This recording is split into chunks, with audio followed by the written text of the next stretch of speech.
In the summer of 1976, in Townsend, Hubei Yuan and I and her son Fong just slept together and went to a construction site to help with the furniture. As they were talking and laughing, the sky suddenly turned purple while they were waiting for the furniture. The earth also started to shake. Her husband suddenly realized that an earthquake was coming. The first thing that Yuan and I and her husband thought of was a couple. Although the earth was shaking and the battle was unstable, they still tried their best to rush to the house. On the way, they saw the earth cracking, the house collapsing, and the lives of the living being devoured by the ruins. Finally, they arrived at their house. They saw their daughter Fong Dingjing lying on the window, calling out to her parents in fear. Yuan and I didn't have time to think, so she ran into the house. She was going to save her daughter, but was grabbed by her husband. Then, her husband suddenly pushed Yuan and I aside. When Yuan and I reacted, she found that her husband had been smashed to death by the floor. In other words, her husband had saved her life just now. Yuan and I was very sad. What was more sad was that the children in the building were also in a state of disquiet. What kind of experience was this? In an instant, 3 loved ones were lost. Not long after, the earthquake finally stopped. Yuan and I was like a ghost, dragging her husband, who had died to save her, with all his strength. Suddenly, someone came to call Su Jing, saying that he had found his children. Fortunately, they were still alive. Unfortunately, they were crushed by a building board on both ends. The cliff edge would crush the other end. In other words, that only one of the 2 children could be saved. The rescue team asked Yuan and I to make a choice as soon as possible, otherwise both of them could not be saved. Yuan and I was confused for a moment. Both are her own children. She can't give up anyone. But under the constant urge of the rescue team, Yuan and I still chose to save her brother. These 3 words were passed into the ears of her sister Fong Ding. Desperation and grievance came at the same time. She didn't have time to shout, and was crushed to death by the tremendous pressure from the boss. Fong Ding didn't die. A rain of water awakened her.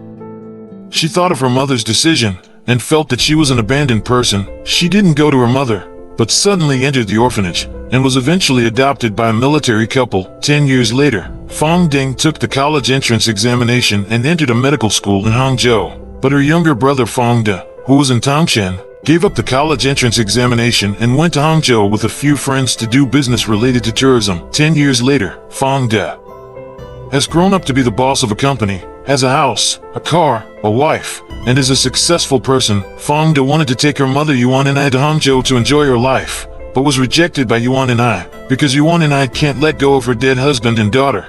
She has to guard them in Townsend. Fong De understood her mother and didn't force her anymore. At this time, Fong Ding just experienced a failed relationship and became a single mother, raising her daughter alone. Fortunately, she met a foreigner who didn't dislike her past and followed her to Canada. In 2008, the Wenchuan earthquake attracted the attention of the world. Fong Ding, who was far away in Canada, saw the disaster that happened in the motherland and felt the same. She decided to go to support Wenchuan like others supported Townsend.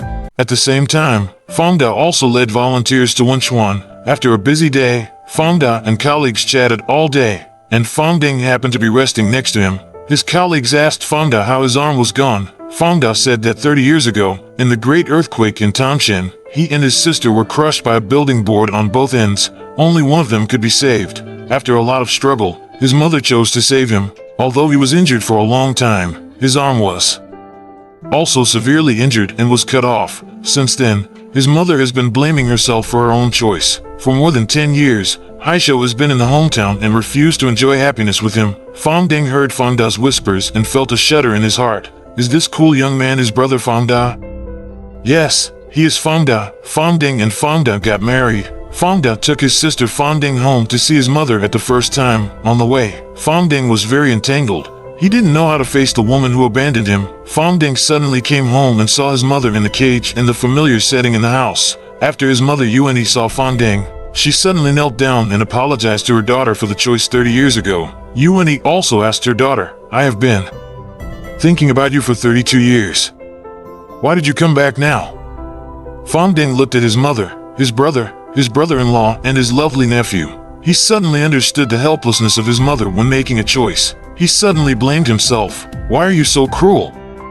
I haven't come back to see my mother for more than 30 years.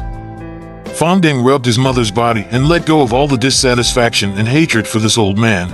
He shouted gently,